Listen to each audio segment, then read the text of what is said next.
Hi, everyone. Thank you for joining. We are so excited to talk about one of my favorite things and probably my favorite holiday, which is Christmas in July. So today, myself and my colleague here, Colin, are going to talk through how to really get holiday ready with acquisition marketing specifically. So as you're preparing your campaigns, you're thinking about how you're going to acquire all these people to put into those campaigns. We have some proven tips and strategies here today to talk through to really make sure that you're set up for success during what is supposed to be the most competitive holiday season yet. I feel like we always say that, but I think this is really more true than ever. So to get right into it, me and Colin are going to be talking today all about these strategies. So myself, hi, I'm Michelle Nieberding, the Director of Product Marketing here at MetaRouter, here with Colin from GrowthLoop. Yep. Hey, Colin Sharp. I'm a solutions engineer at GrowthLoop. So I do a lot of our product demos, pre-sales engagements, integration discussions, everything related to the data warehouse and activating data off of that. I love it. So you've got two technical minds coming together in the spirit of the pre-holiday season of Christmas. So I have to say, Colin, what is your favorite Christmas present you've ever received?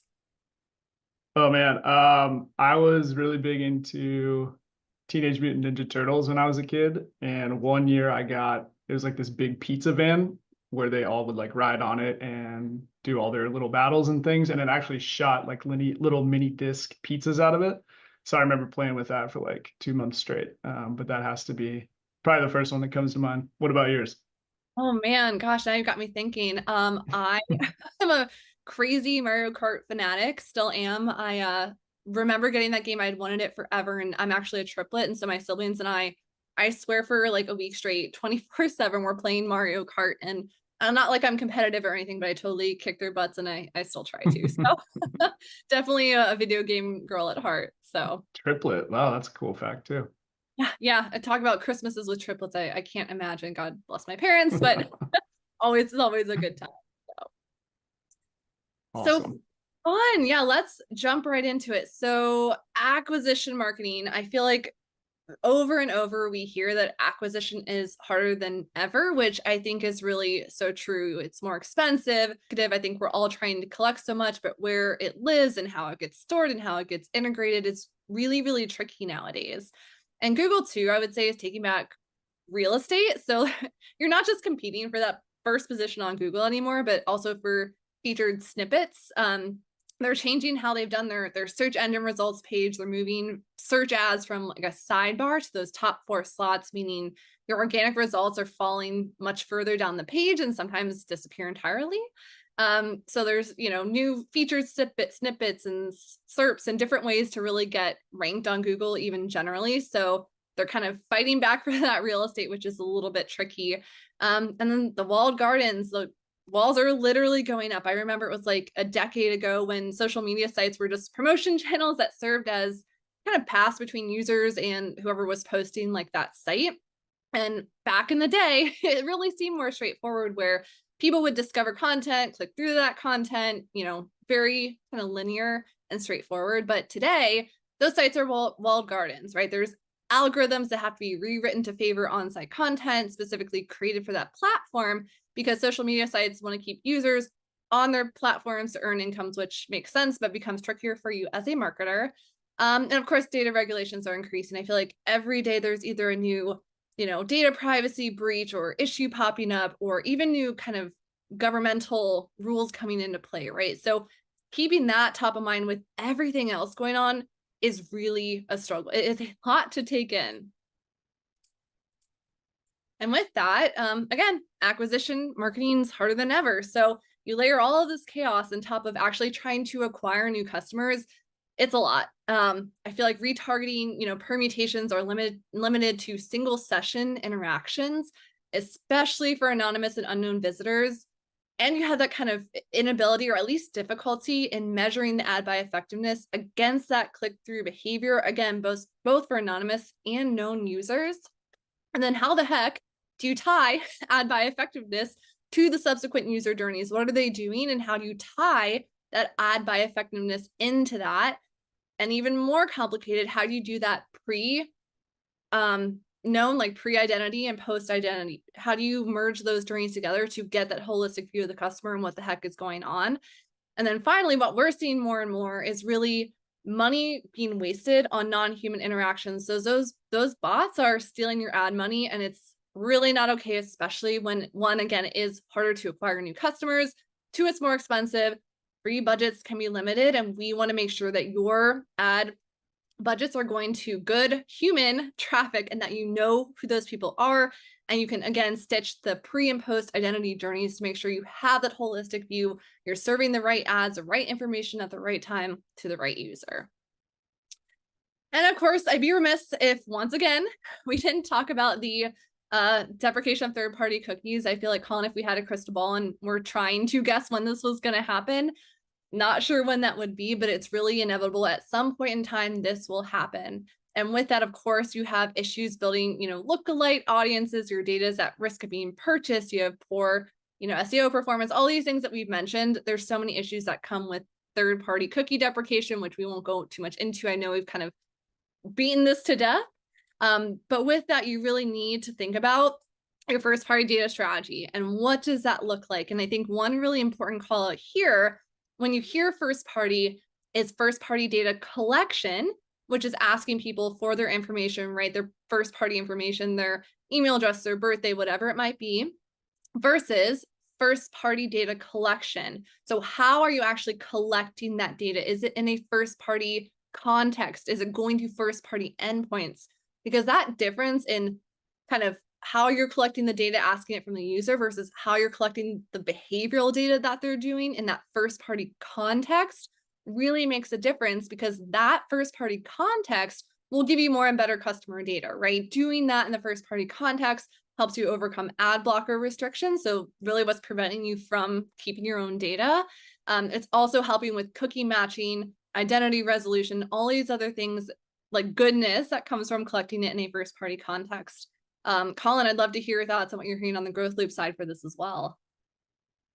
Yeah, we ask about kind of data readiness and maturity. So we ask a bunch of discovery questions when we talk to prospects around what they're doing today for first-party data collection.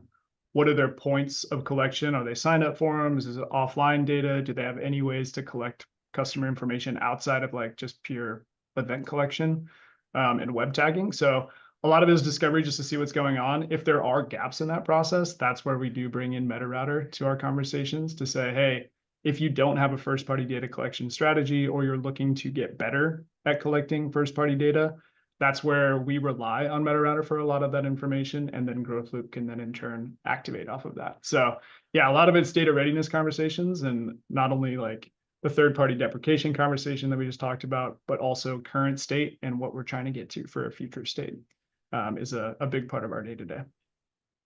And so, I mean, I think it's not a surprise that first party is becoming more important, but I mean, like you're saying, where are you kind of starting? What is that like for your organization right now, and kind of where are you going and what you need to think about? So I think there is this move, of course, to collect more first party data, right? Asking for it. But you also have to think about all these other things and what that kind of true first party strategy looks like to set you up for success when it comes to proper activation and retargeting and all those things that are going to get you all of those new customers during holiday, right? So things like cookie persistence, right? How long are those cookies lasting so you can do some of that pre and post identity journey mapping and retargeting and things like that.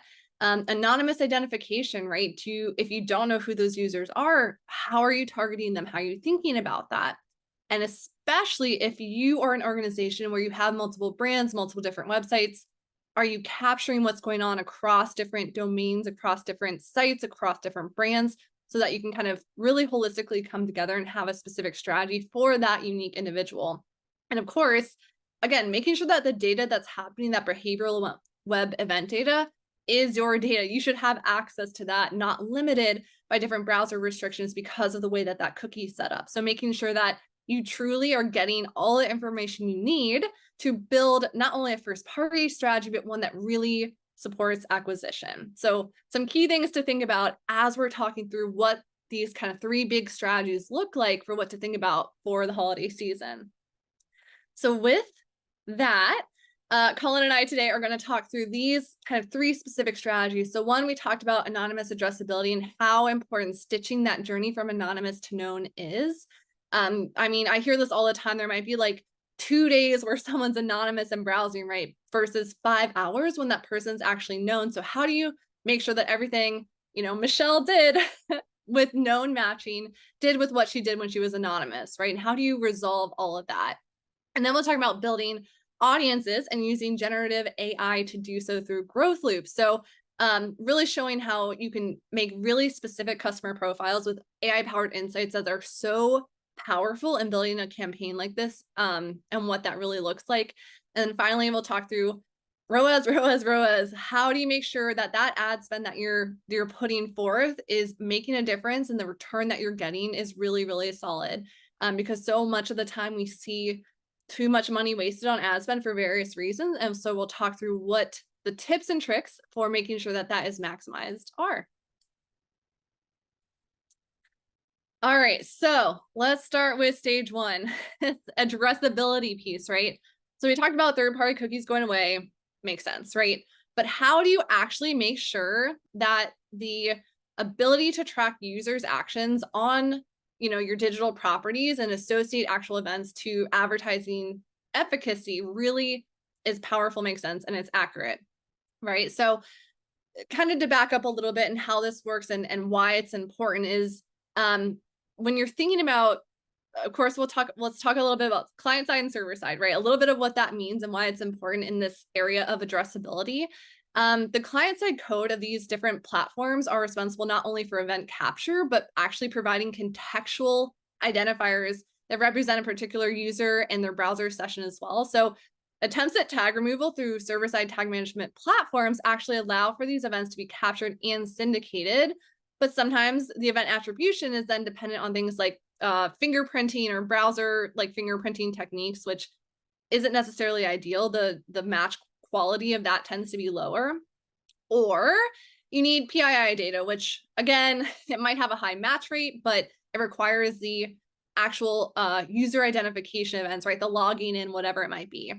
So in each of those scenarios, the ability to track and attribute ad efficacy to the unknown user who hasn't identified themselves is really diminished. So you don't have that capability to address them, to target them. You don't have the information you need to really use that for acquisition efforts. At MetaRouter, we actually do this through the use of our proprietary, words are hard today, sync injector capability. So we actually use a series of novel pathways to capture and surface those tracking identifiers.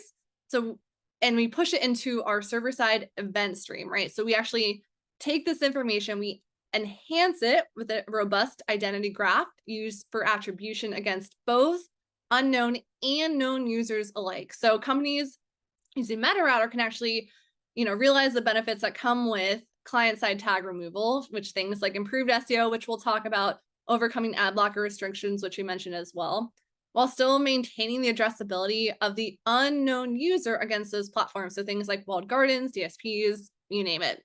So you can actually get that identifier-based back-end matching. So there's more vendor-specific identifiers available within that event stream to actually use for advertising, retargeting, and conversion measurement as well, which tends to be a problem when you're trying to make sure all the conversions, match up and they're accurate across platforms. This helps with that as well.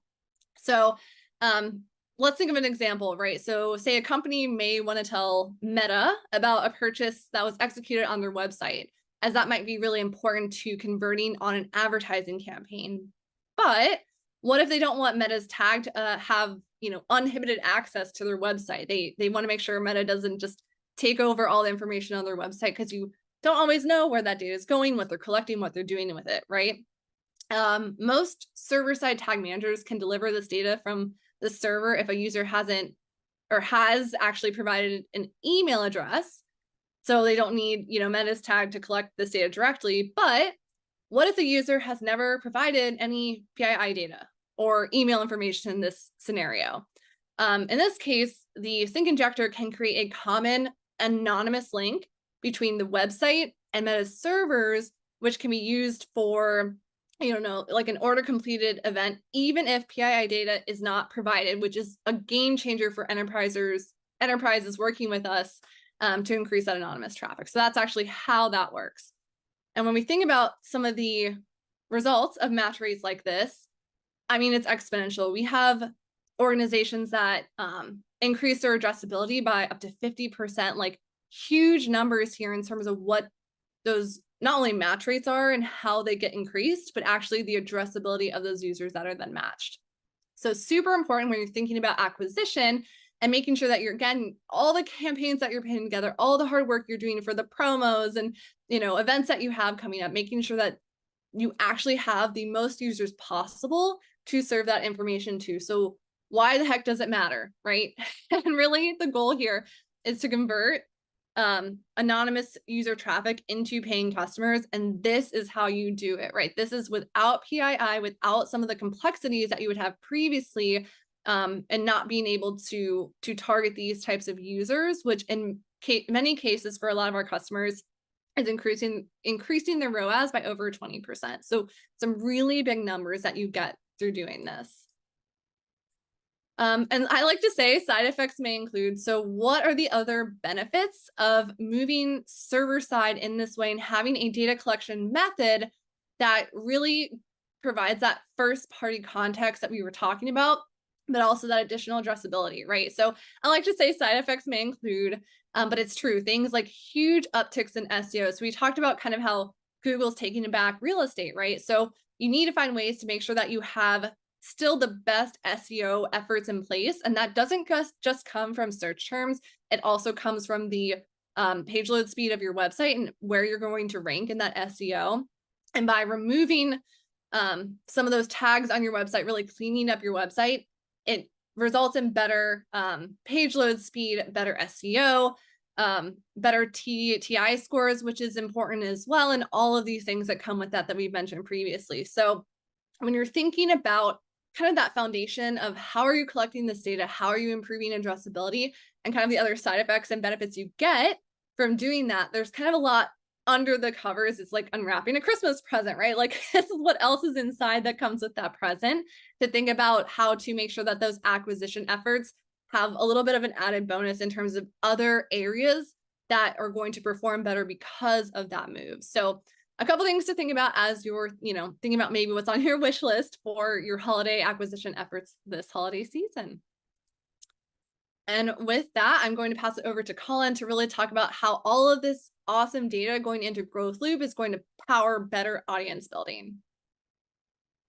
Yeah, and those are some good side effects to have. I wish all side effects looked like that.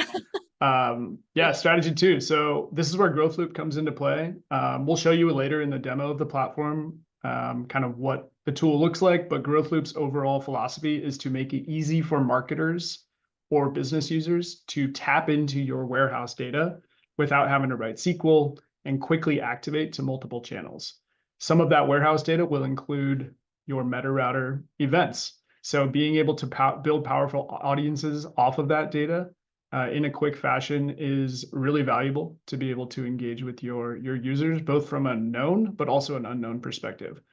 We're talking about Gen AI kind of in this specific instance here. So we do have capabilities to be able to quickly search and filter through your data by using natural language prompts, suggested audiences within our tool. But again, typically marketers don't have access to all of this data, and all of a sudden they do have this wide swath of a bunch of information that they haven't had in the past. So instead of going through and searching and filtering through hundreds of fields potentially, we do have Gen AI capabilities to say, here's my idea for a campaign I'm trying to run, how I'm trying to drive acquisition within my business. Let's go find the fields within my warehouse that are relevant to that. So we can see that within the tool here. The GIF is kind of explaining what we can do within the audience builder, but doing that, through an easy to use interface, but then also layering in some Gen AI on top of it. Very powerful, very beneficial for marketers to get access to.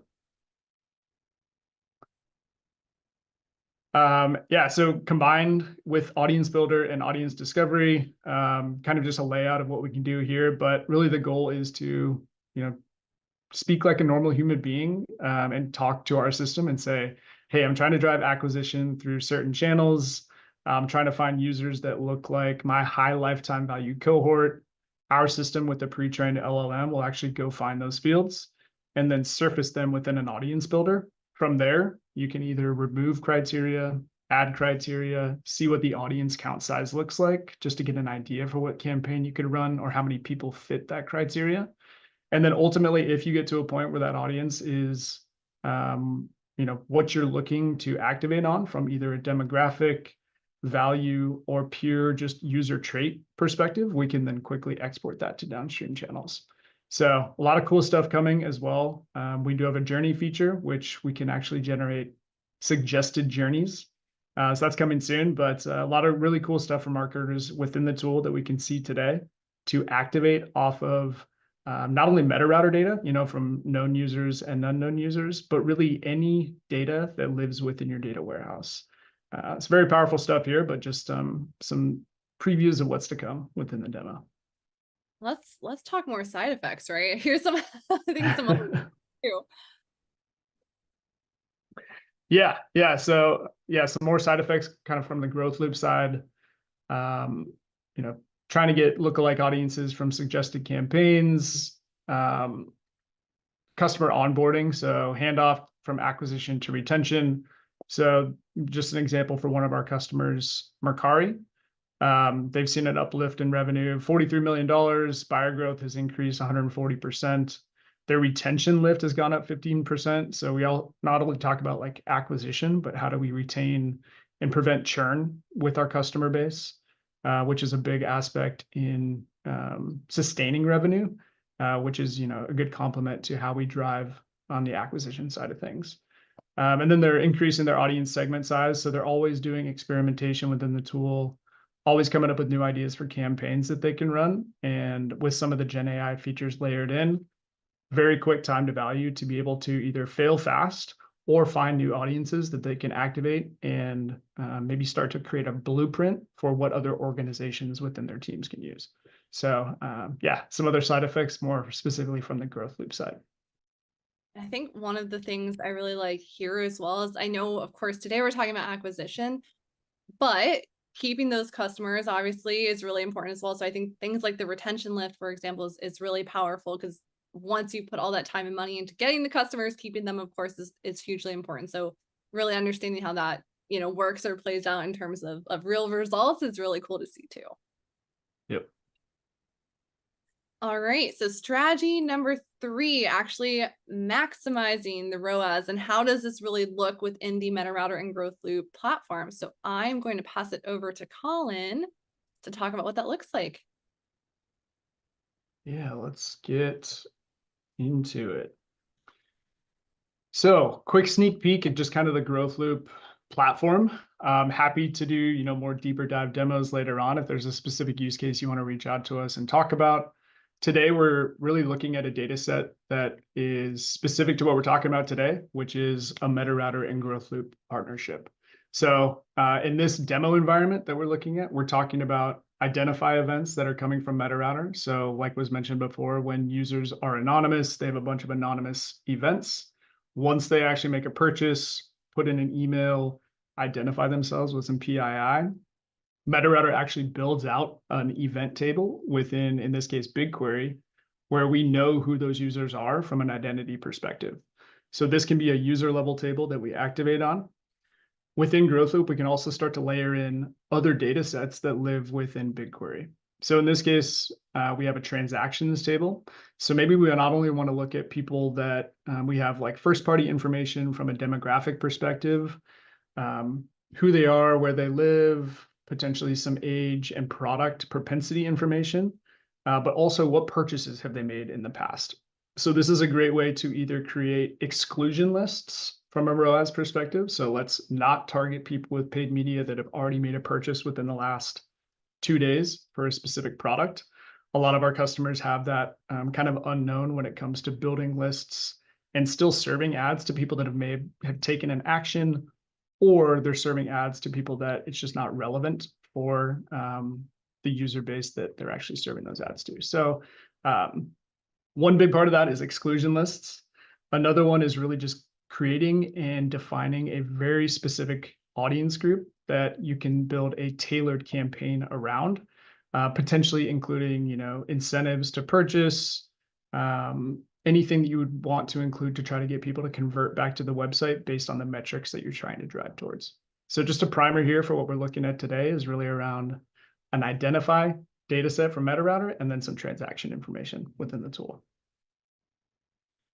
On the Gen AI front, so within Audience Studio, we kind of saw this within the slides earlier, but this is actually live within the platform. So as a user, as a marketer, I can select pre-toggle or preset goals for the campaign.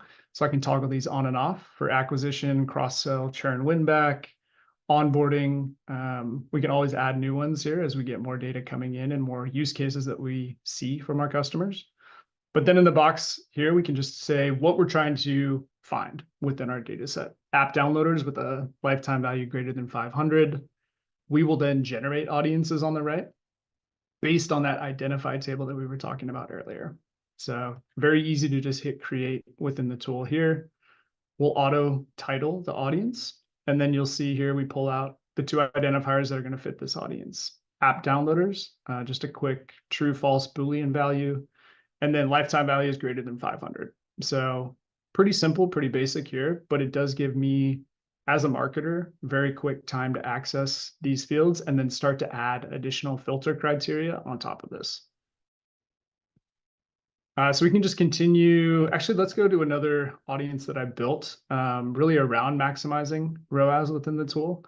So we'll kind of break down this audience group. But again, the goal here is to have a very specific cohort or segment that we can then activate to Google Ads, Facebook, TikTok. There's a bunch of different destinations that GrowthLoop supports within the tool to be able to send this audience downstream.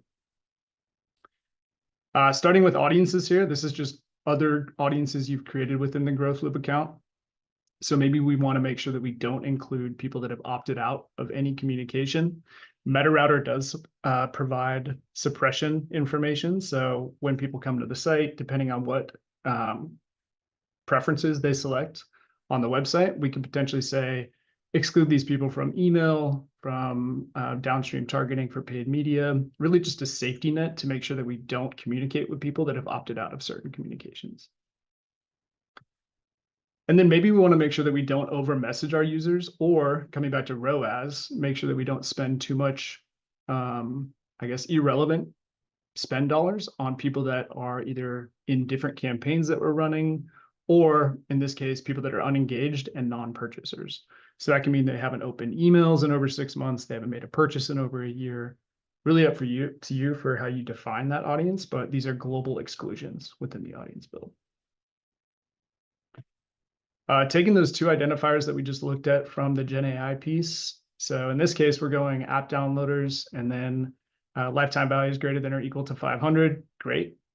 I have a good cohort of customers here, but maybe 26,000 is too big of a group. That's going to drive a bunch of ad dollar spend with that big of an audience in downstream channels. So maybe I want to filter this down a little bit with more data.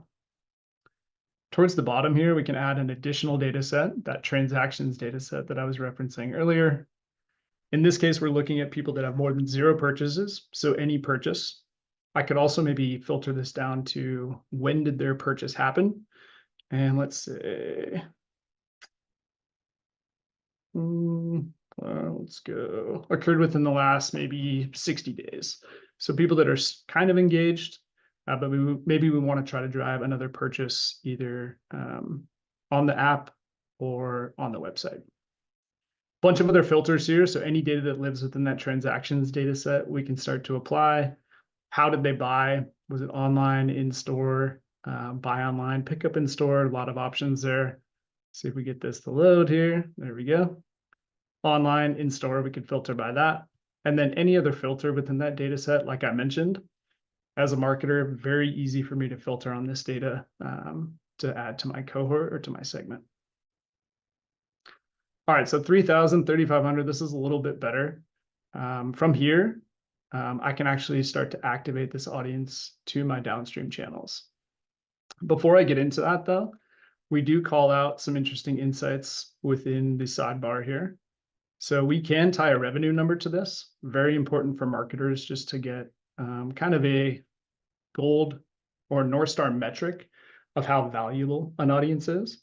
So in this case, we're just taking lifetime value, we're activating this, and it's adding up the lifetime value of this entire segment to give us a dollar amount for how valuable this cohort is. So 2.6 million, this could dictate how much we spend on paid media downstream. It also just can give us an idea of how valuable this audience is before we export it to any tool.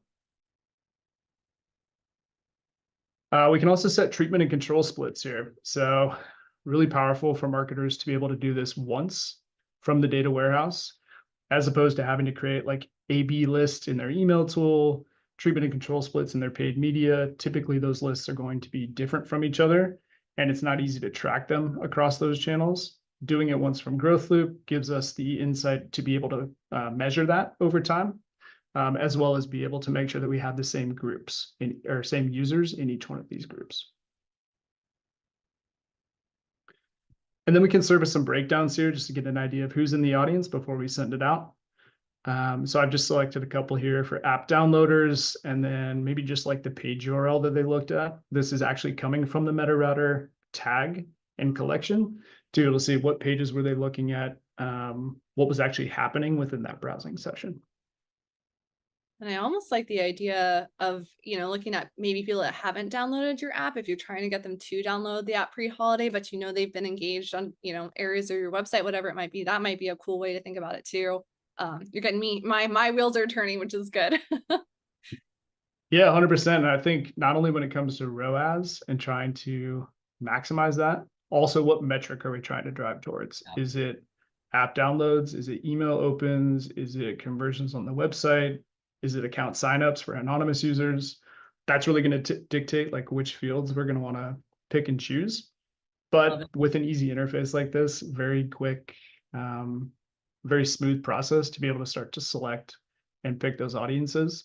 All again, I guess goes without saying, goes with saying we do not have to write SQL against this data.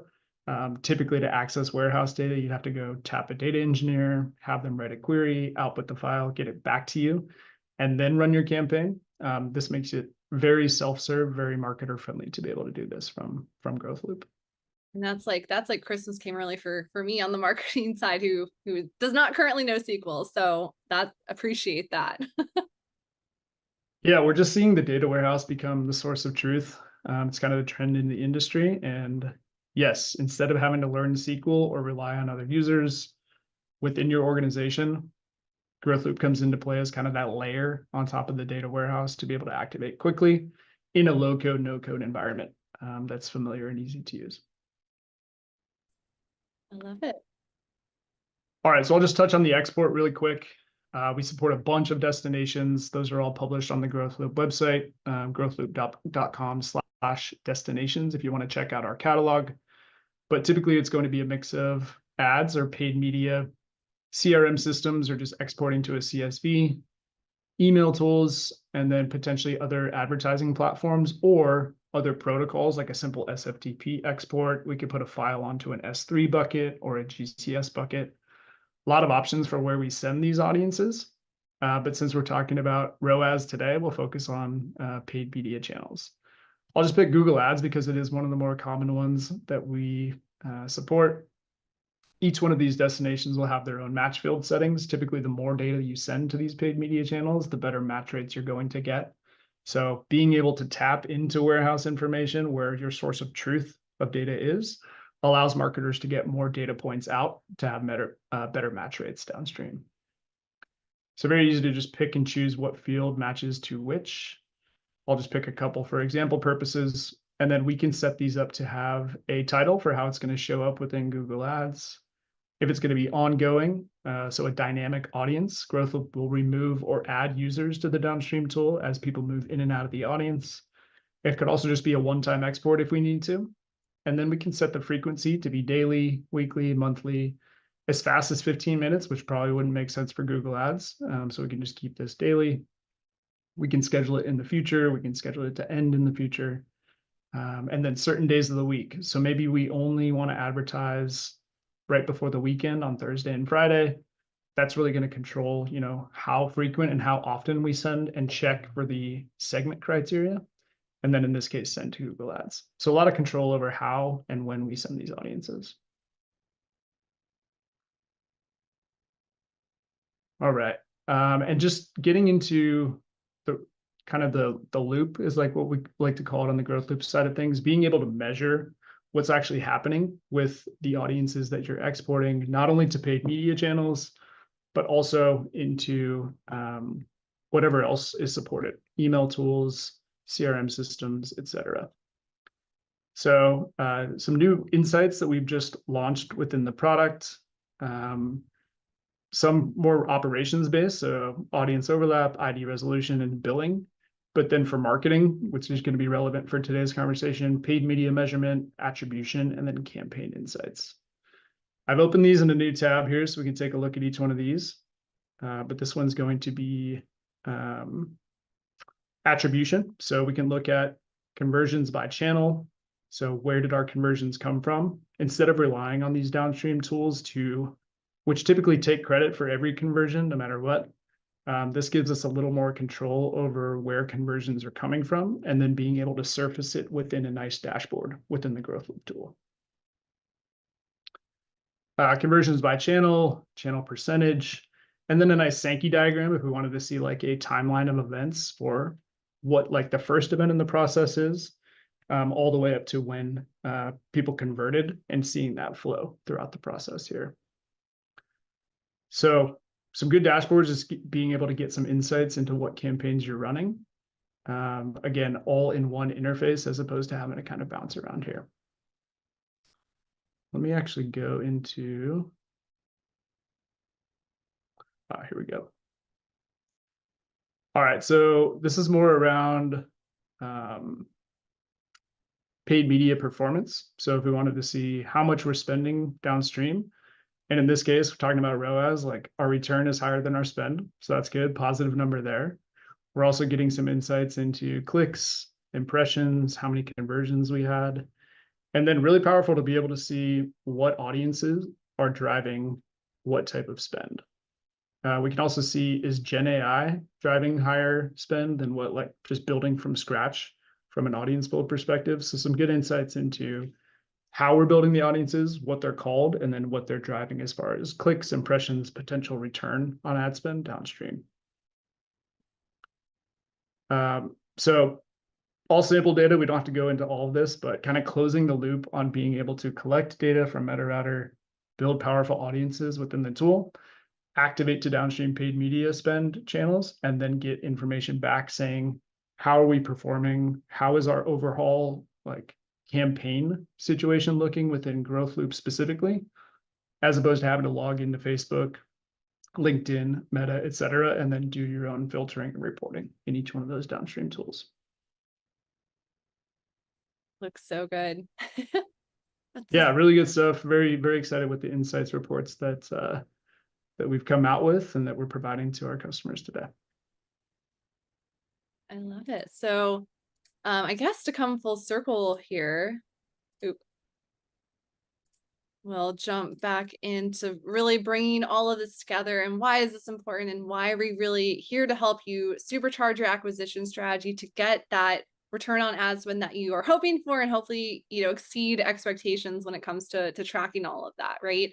So what we're really here to do, we want to enrich the profiles with a broad set of these IDs, this data, this event data, behavioral data, everything we can to really deliver better audiences that are driving better results, whether that's through a single channel, if you have an app, you're really pushing that, or really cross-channel campaigns, wherever we can make sure that your ads are appearing and to get the conversions that you need to really have a successful holiday season. Colin, I don't know if you have any kind of final words on what that looks like or what you've seen as success when it comes to talking about MetaRouter and GrowthLoop as kind of the 1-2 punch for acquisition. Yeah, it really comes back to the first party data strategy. And if we're not in a good spot to be able to activate off of first party data within a data warehouse, great opportunity for GrowthLoop to include MetaRouter in our conversations and vice versa, right? Like if MetaRouter is talking to businesses that have really good first party data collection, but they're looking for a way to get their marketing teams hands on with that data and start to activate and run their campaigns without friction, without having to rely on other teams, without having to silo their data across multiple destinations or channels. That's where we really complement off of each other in being able to activate quickly off of really well organized and very high quality data within the data warehouse. And then future proofing, that just unlocks so many more ways that we can build on that data. It unlocks new channels and avenues for us to get better segments and cohorts, and overall, not just ROAS, but better email engagement, better activation from your CRM, from a B2B use cases, better information for your sales teams to reach out to prospective customers. The sky's the limit when it comes to opportunities that we unlock, kind of when we have that 1-2 punch combo that we're talking about. I could not have said that better myself.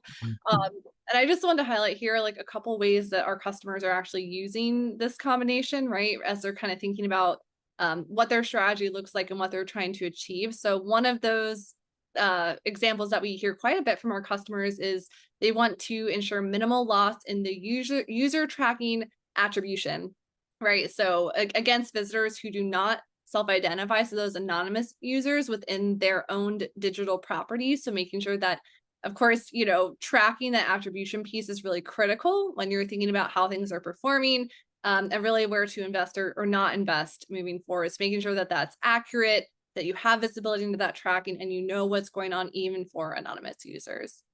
Another one that comes up quite a bit is, of course, retargeting to anonymous users as well. And they want to meet specific behavioral requirements from different captured event streams. So clicking, adding to cart, order completed that Colin was speaking about earlier, and be able to retarget to those users, even if they're anonymous. So these are just some examples that we hear quite a bit as terms of when customers come to us and when they want to use this combination to really, boost some of their efforts that they're doing.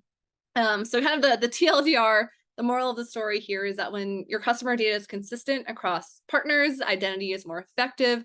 That is when your ROAS, your ad decisions, your spend is really going to be more powerful. And we've actually seen this quite strongly proven in real life numbers, right? So we actually have a huge e-com customer that has saved $1 million from wasted ad spend in doing a strategy like this. So huge numbers. And this is really our goal is, again, we know acquisition is harder than ever. It's hard to track. It's hard to make your very clear plans when it comes to your ad strategy and optimizing ROAS. So we have really worked hard in relationship with GrowthLoop to really make sure that we're supercharging this in a way that makes sense, but actually provides real value for our customers as well. So all that being said, we also created an ebook to dig into this deeper, more technically, really, what does this look like in the realm of this first party data environment, and how can we really strategically and effectively help you in this, adventure into getting better ROAS. So definitely download our ebook, check it out. Let us know what you think. If you have questions, ideas, any thoughts around how maybe else to think about this, please let us know. We're happy to talk through it, and we're here to help in any way we can. With that, Colin, I don't know if you have any parting words for our group today. I just want to say thanks for tuning in. Thanks for the time, and would love to talk about any of this with you. So feel free to reach out with any questions. Happy to schedule a deeper dive demo. We love to see our customers' own data schemas within their warehouse being activated to channels. I think that really resonates well, especially when we get a lot of the first party data collection information from MetaRouter to complete that whole process. So really excited, glad we could share everything that we did today with you, and looking forward to talking to you if you have any questions. Awesome. Yeah, thank you so much.